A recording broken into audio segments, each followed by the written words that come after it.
Bismillahirrahmanirrahim. Assalamualaikum warahmatullahi wabarakatuh. Perkenalkan, nama saya Muhammad Sofyan Hadi, NIM C1K020055.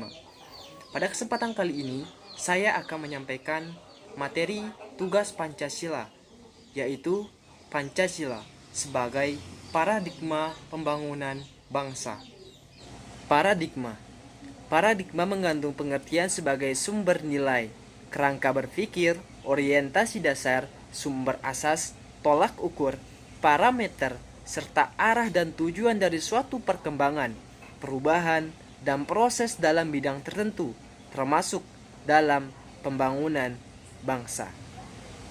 Pembangunan nasional atau pembangunan bangsa dilaksanakan dalam rangka mencapai masyarakat adil dan makmur. Pembangunan nasional atau pembangunan bangsa merupakan perwujudan nyata dalam meningkatkan harkat dan martabat manusia Indonesia sesuai dengan nilai-nilai kemanusiaan dan tujuan negara yang tercantum dalam pembukaan Undang-Undang Dasar 1945.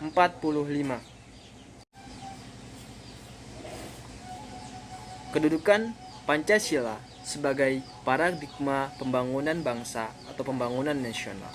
Yang pertama, Pancasila harus menjadi kerangka kognitif dalam identifikasi diri sebagai bangsa. Yang kedua, Pancasila sebagai landasan pembangunan nasional. Yang ketiga, Pancasila merupakan arah perkembangan nasional. Yang keempat, Pancasila merupakan etos pembangunan. Dan yang kelima, Pancasila sebagai moral pembangunan bangsa. Adapun elemen-elemen pembangunan nasional atau pembangunan bangsa, yang pertama di bidang politik dan hukum, ilmu pengetahuan, sosial budaya, pertahanan, dan ekonomi. Bidang politik dan hukum. Rakyat tidak hanya sebagai objek, namun harus menjadi subjek politik dalam upaya di bidang politik, dan hukum tidak dapat dan tidak boleh bertentangan dengan sila-sila yang ada dalam Pancasila dan Undang-Undang Dasar 1945.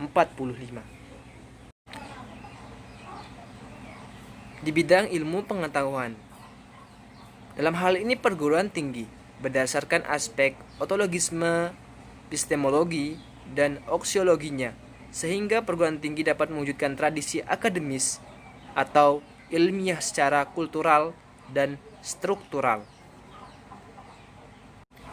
Dalam bidang sosial budaya, pembangunan sosial budaya harus mampu meningkatkan harkat dan martabat manusia atau penduduk Indonesia terutama.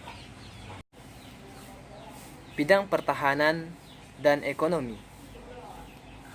Dalam melakukan pertahanan di Indonesia harus melibatkan seluruh warga negara, wilayah, dan sumber daya nasional lainnya. Dan sistem pembangunan ekonomi harus berpijak pada dasar moralitas ketuhanan dan kemanusiaan, sehingga mewujudkan sistem ekonomi yang berperi kemanusiaan. Baik, itulah poin-poin dalam Pancasila sebagai paradigma pembangunan bangsa atau pembangunan nasional. Mohon maaf jika ada kesalahan dalam penyampaian poin-poin materi ini. Saya Muhammad Sofyan Hadi mundurkan diri. Wassalamualaikum warahmatullahi wabarakatuh.